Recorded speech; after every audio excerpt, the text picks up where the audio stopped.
So let's apply this to an even higher order. I've already done a 3x3x5 and shown the parity. Let's apply this to the 3x3x7 and just show that because we have multiple edges, I don't just have 2 edges now. I've got 3 edges before the corners. So we start off, as always, with our 3x3 solve.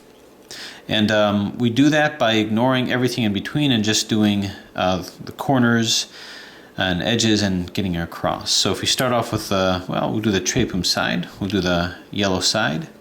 So we're going to find this over here. This is the yellow and green. Now understand, in this case, I'm not really focused on getting the solve. I'm just focused on calibrating this so I can free up layers.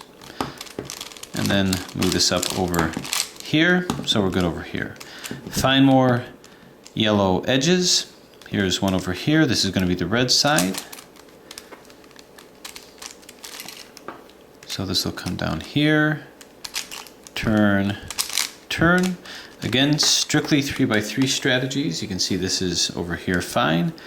This goes to the orange, so turn it over here to match it up with the orange. Turn it up. And so far so good. And finally we have blue. There's blue over here. Turn this away from the blue center.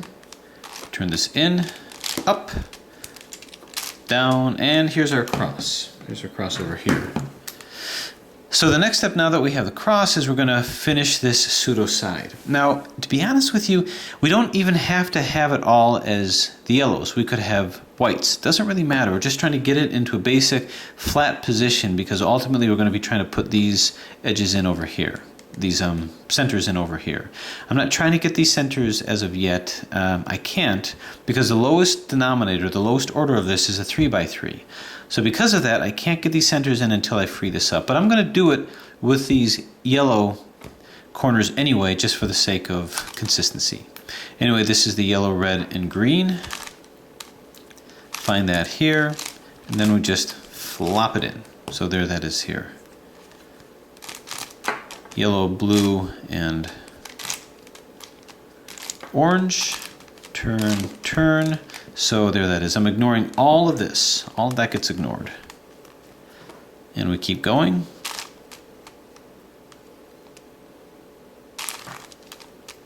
Right here, turn, turn, and turn. And finally this over here.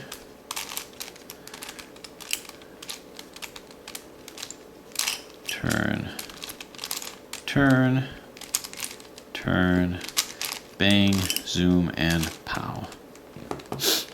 Okay, so this is our first pseudo side. And now we have a middle layer. We have to get that the same way that we get a middle layer of a 3x3 by doing the algorithm to go from here to here. Now again, this is beginner's method, and I've made the assumption you all know what beginner's method is. I hope I'm correct in assuming that, but anyway, this is green and orange. Here's the green center here, move this in conjunction with this. Orange will come down here. So to flap this to here, from here to here, to the left side we have UI, LI, U, L, U, F, UI, FI, and that will move that over here. Now there's a lot of in-between layers that I'm just ignoring at this point, because I have to. Now, this will come down to the blue side over here, so same thing. I have not yet had a piece pop on me with this. Despite how strained each piece looks, it moves really, really very well.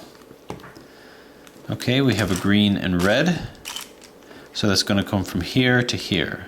Turn, turn, turn, turn, turn, turn. So the first part of the strategy is exactly like the shapeshifters, where I'm doing cube strategy to get it to the cuboid form, as opposed to the bricks, where I did cuboid strategy to get it to the cuboid form in this case. Turn, turn, turn, turn, bang, zoom, pow, smash. And now as you can see, all of our middle layers are in. Now I just have to do this, have to get a cross in, orient these guys. We have an L formation over here. So to get this in, we do our F, R, U, RI, UI, FI. This even cuts corners pretty well. That gives us our line. So now we go F, R, U, RI, UI, FI, and we have our cross.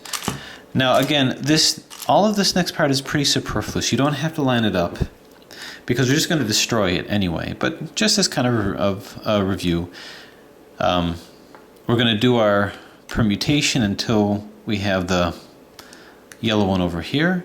R, U, RI, U, R, to U, RI. All right, so that's in, and that's in. Now we just want to get our corners down. Now these corners are not in, but I'm going to stop with that. Rather than do the rest of the 3x3, this is really what I wanted. This is the point at which we can free up some of these edges. Now to free up all of these terminal layers, we have to start getting these guys down. So the next step in the solve is to get these guys down for the purposes of putting these centers in. And we have a couple different centers to choose from. We've got ones that are right next to the centerpiece. Then we've got the next layer above this because this is a 7-layer puzzle.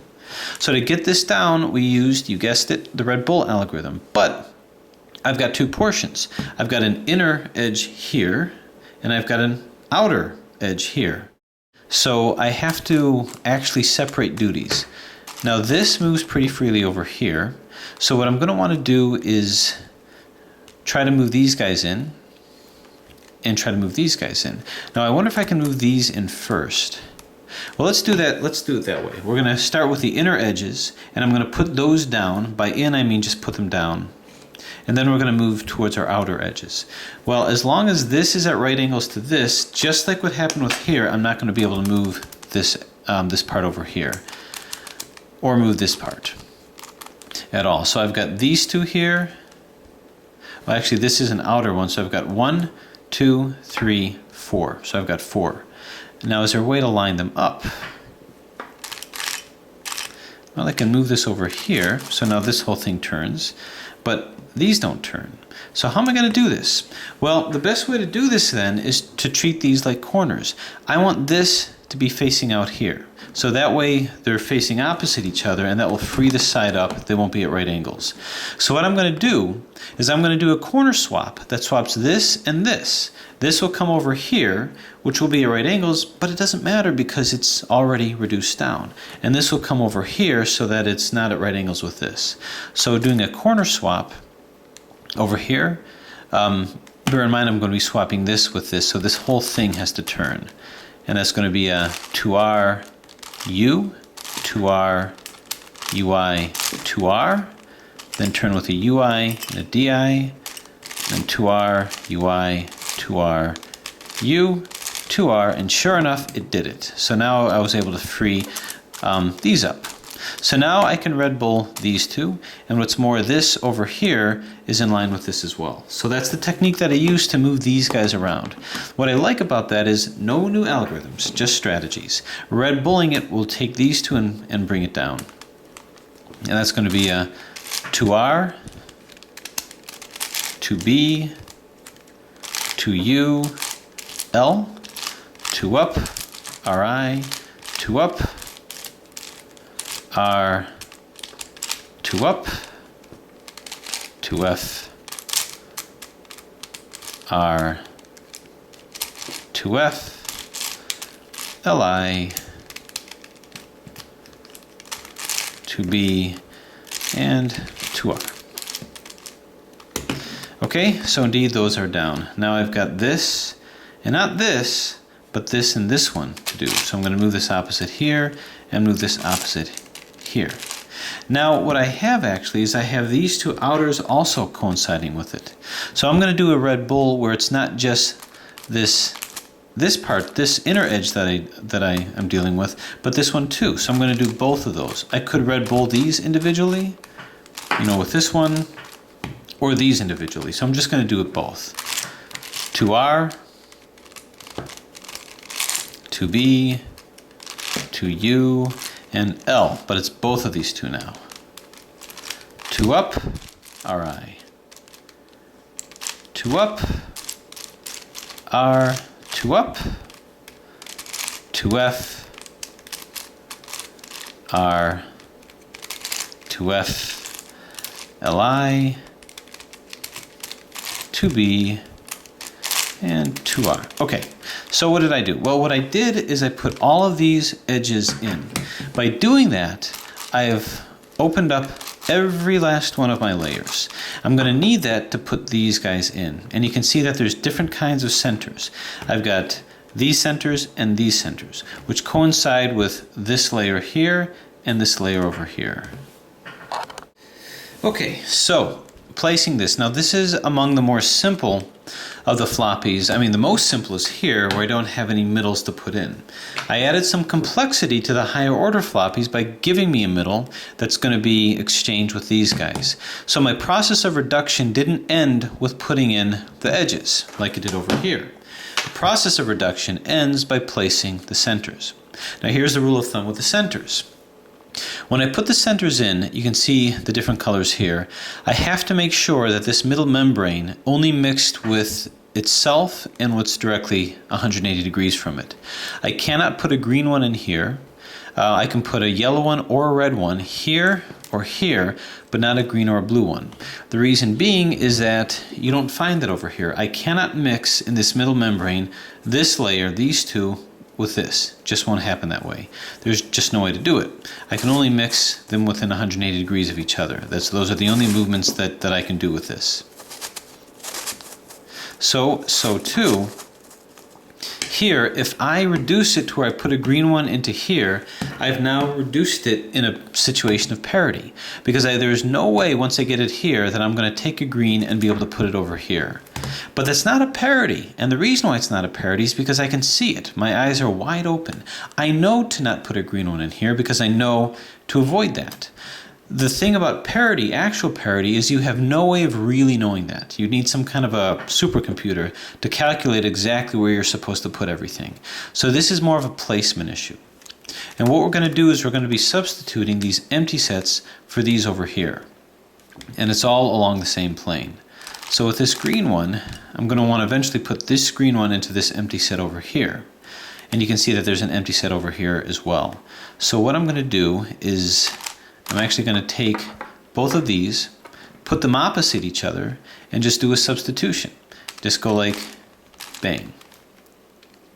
And while I'm thinking of it, why don't I do it even smarter and put a green one where the green one's supposed to be, blue one where the blue one's supposed to be, substituting it with this empty set. This empty set is going to join these guys over here. So I put it in, and I put the correct one in. Now what I have is I now have edges that are out, but that's okay. When the edges are out, I can simply red bullet to put it back in. Before I do that, let's see if I can put others in. So I've got a green one over here, but that's all I have. I only have one empty set and one green one. So if I were to say, turn this like so, and I were to, well, actually I wouldn't even have to do that. Now this particular one, this empty set comes into this one, which is just off of here. But if I were to say, yeah, turn this like so, and put this into this empty set here, well, the problem is I've just chased my tail because now I bumped this one out and created another empty set. So what you want to do in a case like this is you want to substitute one that's in, and only one, we'll move this back here, for two. Because I don't want just one out and one empty set. I want two out and two empty sets. So what I will do is I'll take two that are out, or two that are in rather, and substitute one here. Because by putting this up like so, what I've done is I've put this into an empty set, created another empty set, and blasted just one out. Or actually blasted two out. So now I have two centers that are out, and I have two empty sets. So now all I've got to do to place it back is line up my empty sets here, this one and this one, and now just put these two back in.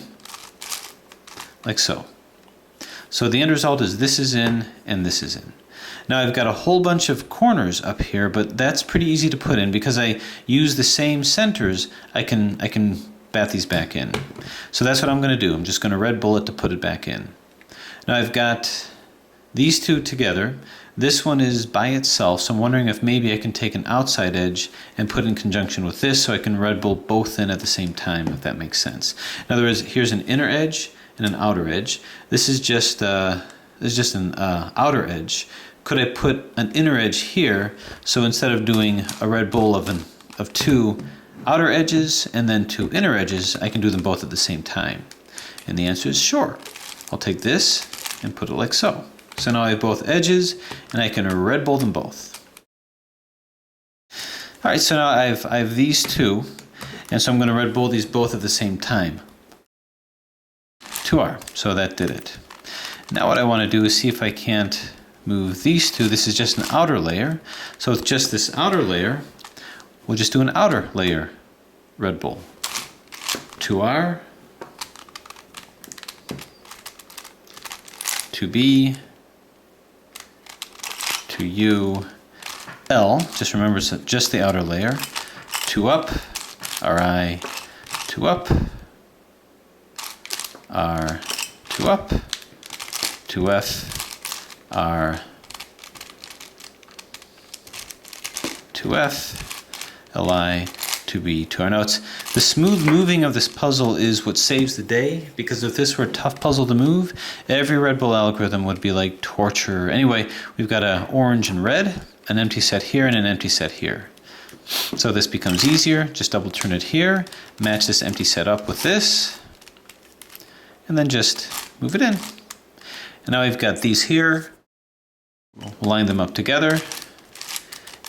We red bolt them back in, and we have ourselves a fully reduced puzzle. 2R. Okay, so this is a fully reduced puzzle. We took it out of the shape-shifting form, and all of that was just for that purpose. And now we have what we hope to be pretty much a cuboid, and we're going to solve it as a cuboid with domino strategies. All of these are in, so that's okay.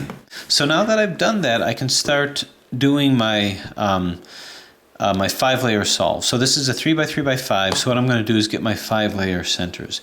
And this part's pretty easy. What I'm going to do is put in the center the way that I would do with all big cubes. I'm going to turn this, say, over here. And what I'm going to do is I'm going to get the center part over here first. And let's see, I'll move this over here. Okay, so I was hoping to have these two coincide with these two, but it won't do that. So this will come to here, move this in, like so. Then I'll move this here, take it out, move it in, back,